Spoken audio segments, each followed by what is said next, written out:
I'm here with Chris Rabb, a new Democratic nominee for Congress. Chris, what do you say to the whole idea that leftists are just white people like me who are huge nerds? I didn't realize I was white. I could have sworn I was progressive. You know, like the black radical tradition has informed progressivism in this nation for over 100 years, well over 100 years. I consider my black abolitionist ancestors very progressive. I mean, they were literally abolitionists, right?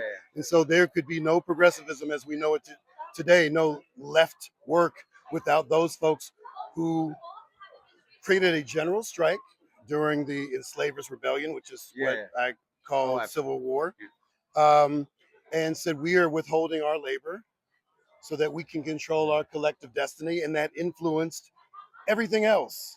And so this connection between blackness and resistance has informed anything you want to consider left or progressive in all the best ways. And that means it has benefited society as a whole. Yeah, absolutely. Yeah. People, learn that Lincoln freed the slaves and the slaves really freed themselves. Yeah. Well, first of all, we were freeing ourselves long before Abraham Lincoln even took office. And they were not slaves, they were enslaved, right? My ancestors were full human beings with the condition thrust upon them and validated by their own government. My ancestors, my 16 great great grandparents, were all born in across 6 states where slavery was the state law, and they all died free, and none of them were waiting for Abraham Lincoln. Oh, that's amazing. That's amazing. How do you feel about Track APAC? Yeah, I like Track APAC. Yeah, I mean, we need more transparency and accountability. We need to follow the money. We need to hold electeds to account. I've been in elective office for 10 years as a state lawmaker in the largest full-time state legislature in the country in Pennsylvania.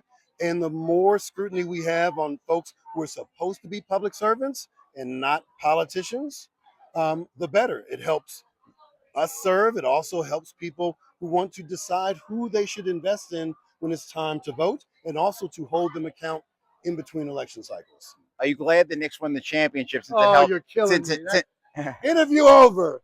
Come on, man. I feel like it helped LeBron come to Philly. Is that right? Well, in that case, all right, fine, we'll take it.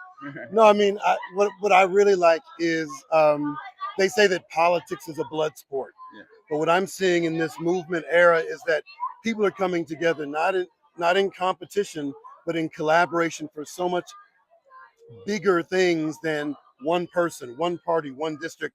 We're coming around a common cause of shared prosperity and collective liberation, and it transcends all these boundaries, right? So I'm in Detroit today, you know, I've been in Denver and Queens and Trenton and so forth, because I'm showing up for the people who showed up for me, and we all are watching each other's successes, and we're only as good as the folks who we surround ourselves with. Anything to say to the anti-Zionist Jews out there, or the Jews who are thinking about speaking out about Palestine? Listen, for any Jewish person who is appreciative of my candidacy and my success, I owe it in large part to very courageous Jewish folk who have had to estrange themselves from loved ones, from faith communities, because they're standing on the right side of history, tikkun olam, right? Like, oh, absolutely, right, right. So, like,